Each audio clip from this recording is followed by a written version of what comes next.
En el caso particular del tema de financiamiento a la educación, que es el que hoy día nos convoca, hemos sido un poquito más abiertos temáticamente.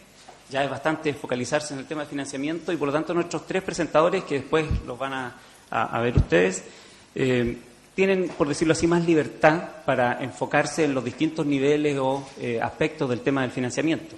¿Qué es lo que nosotros hemos visto y que nos parece que son los temas relevantes, sobre algunos de los cuales, por eso les digo, algunos de los cuales esperamos que ellos se manifiesten? En primer lugar, a partir del movimiento de los estudiantes del año 2011, ha habido una discusión bastante importante focalizada en el tema de la educación superior respecto de dos cosas: los mecanismos de financiamiento para que los estudiantes accedan y financien sus estudios, y esa discusión, ¿verdad?, ha ido derivando en si gratuidad universal o no, y si es que no, bueno, cuáles son los mecanismos por los cuales los estudiantes debieran financiar, quiénes debieran pagar, como dice nuestra invitación, y aquellos que son apoyados por el Estado, por algún mecanismo, bueno, si son créditos, si son becas, qué tipo de mecanismos son. Bueno, ese es un primer tema, ¿verdad?, cómo financian sus estudios los estudiantes. Pero ha habido otro también un poco menos debatido, que es el del financiamiento a las instituciones. ¿Es el financiamiento a la demanda todo el financiamiento que requiere la educación superior? La respuesta, al parecer, es no, pero hay discrepancias sobre la relevancia de estos fondos, diríamos, institucionales, y ahí la discusión es si es que hay la necesidad de hacer una distinción entre instituciones públicas, privadas, acreditadas, no acreditadas, o no hay distinción alguna necesaria. Las graves consecuencias de este sistema y este modelo que se ha aplicado es que se ha reducido ostensiblemente la matrícula pública, y esto no tiene nada que ver en términos de serie de tiempo con los paros de los últimos años. Yo he escuchado centros de estudio prestigiosos que han dicho eso, me parece académicamente una aberración. Cuando uno revisa qué pasó con la matrícula entre el 81 y el 90, se reduce a 20 puntos, ¿no? Comunas y familias endeudadas, comunas más ricas pueden destinar más recursos a sus escuelas. No solo tenemos un sistema heterogéneo, sino que tenemos un sistema municipal heterogéneo. Altos niveles de segregación escolar demostrados por muchos documentos, escaso avance en calidad, ¿cierto?, incluso en las escuelas particulares pagadas, entendiendo que el concepto de calidad es difuso y está en disputa, sin duda, no es CIMSE, no es PSU. Territorios sin planificación y solo expuestos a incentivos de mercado. ¿Cuántas escuelas tenemos en Alto Hospicio, en Iquique, en Puente Alto? No sé, lo que el mercado vaya generando de acuerdo a que sea beneficioso o no crear una escuela. Y desmitificar esta idea de que tenemos un sistema mixto en educación, que para nosotros es muy importante, ¿cierto? Se ha dicho con mucha insistencia. Chile históricamente ha tenido un sistema mixto y, por tanto, no es de extrañar que tengamos escuelas particulares financiadas por el Estado. Ojo con eso, aquí hay una especie de ruta de 4 estadios, donde yo entiendo un sistema mixto al menos que hay un componente superior al 10 o al 15% de la educación privada, porque en todos los países existe educación privada, está bien. El punto es cuando la educación privada se toma el sistema educativo. ¿Qué tenemos en Chile? En Chile tenemos esto, ¿ya? Es un mono un poco complicado de entender, pero de alguna manera da cuenta de cuáles son las características del sistema de financiamiento de la educación en Chile. Tenemos un establecimiento educacional, municipal o particular subvencionado, que tiene una serie de irritaciones, y esas irritaciones lo hace moverse para allá o para acá, ¿cierto? Si el precio está bueno de la subvención, voy al internado, voy al sector rural, voy a los alumnos preferenciales, que es quizás iré a los alumnos de clase media, que es la nueva subvención que por ahí se quiere colocar, aunque sé que no ha tenido muy buenos resultados en el proceso legislativo, y una serie de elementos, ¿cierto? O sea, aquí no hay un cálculo y nos paramos desde el punto cero. ¿Quién necesita un colegio para tener un buen proyecto educativo? Sino que partimos por los alumnos, y esos alumnos tienen que acercarse al colegio y después vemos qué pasa. Gratuidad, entendiendo que la educación es un derecho, no implica que quienes no puedan pagar, no paguen, ¿cierto? Solamente concentrarnos en algunos, los que no pueden pagar, que los defino por quintiles, por deciles, o como sea. Sino que asumir que la educación es un derecho, y ahí nos cambia nuestro sistema de financiamiento. Y como es un derecho, es responsabilidad de todos, ¿ya? Y en ese sentido no debe tener un precio de mercado, y eso es central. Cuando la educación la saco del mercado, no debe tener un precio.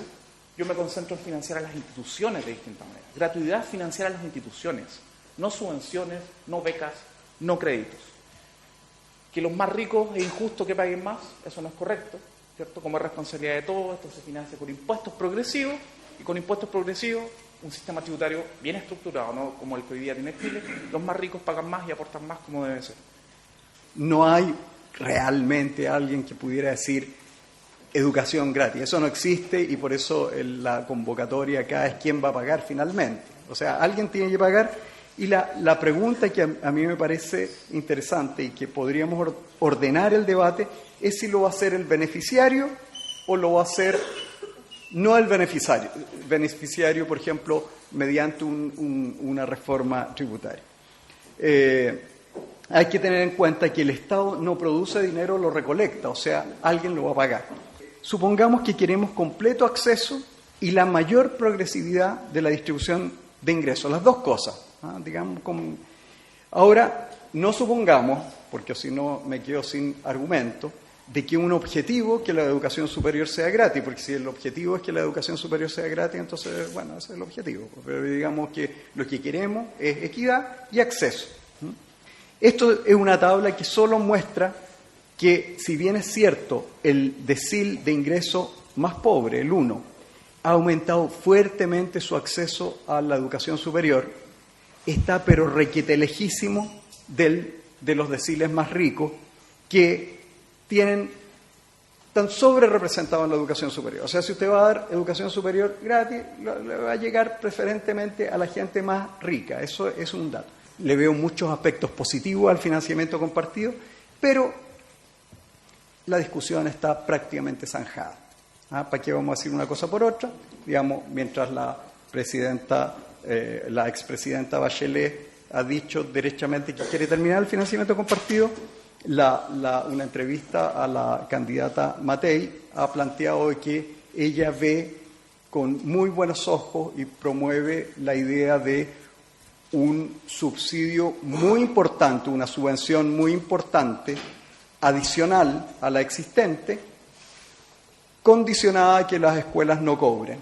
Eso es término del financiamiento compartido. O sea, yo diría que hoy día hay un consenso relativamente político para el término del financiamiento compartido, sin perjuicio de que yo encuentre que las razones por las cuales se fundamenta eso no están lo suficientemente maduras para realizarlo y por lo tanto seguiremos discutiendo intelectualmente sin perjuicio de que se ve con olor a lirio el financiamiento compartido.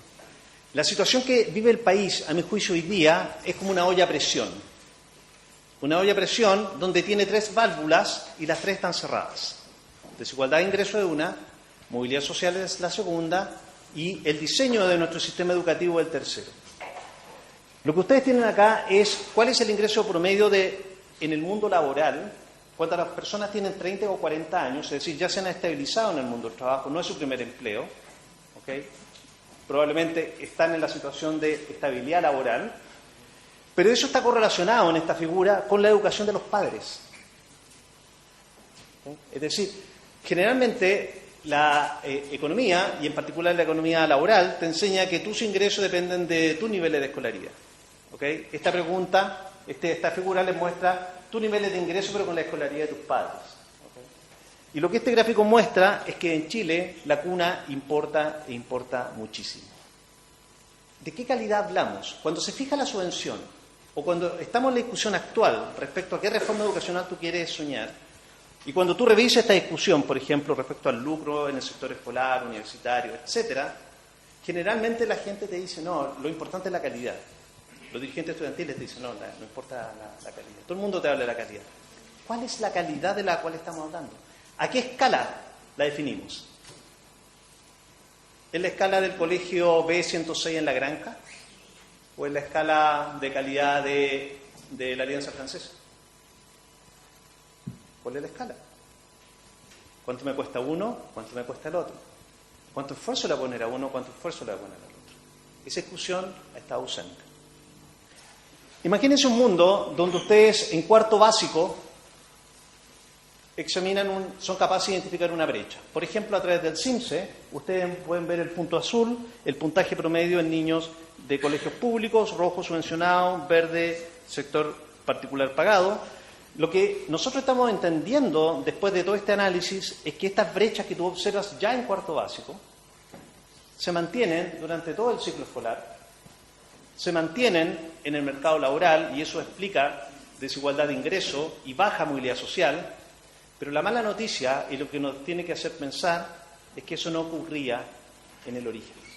Tenemos niños que nacen biológicamente en condiciones similares, estatura, peso, que es proxy de su alimentación durante el embarazo, que es proxy de los cuidados infantiles durante el embarazo, nacen biológicamente iguales, pero nuestro sistema educacional y posteriormente nuestro mercado del trabajo simplemente muestra una brecha que no se cierra en el tiempo. Si esto es así, tú deberías preguntarte al menos dos cosas. ¿Cuánta plata tú requieres para cerrar esto? ¿Cuánta plata tú requieres para inyectar al sistema de tal forma de darle las mismas oportunidades a las personas de bajo nivel socioeconómico? Esa es la primera pregunta. ¿Cuánto? Escala de la intervención. Sueño, calidad que tú quieres asignarle al sistema educativo. Y la segunda pregunta es cómo te gastas la plata, que tiene que ver con el diseño. Uno es monto, otro es cómo lo distribuyes. Una intervención de esta escala no puede ir sin un decidido fortalecimiento de la educación pública. ¿Sí? Y naturalmente, dado que el modelo voucher no ha permitido o no ha sido exitoso como la teoría señalaba, naturalmente tú tienes que ir diseñando un esquema que te permite ir abandonando el financiamiento compartido de manera paulatina, agregar recursos significativos al sector educativo, ir eliminando el lucro, ir eliminando la selección de alumnos, ir eliminando en definitiva los subsidios implícitos acompañados de una correcta regulación del sistema. Muchas gracias.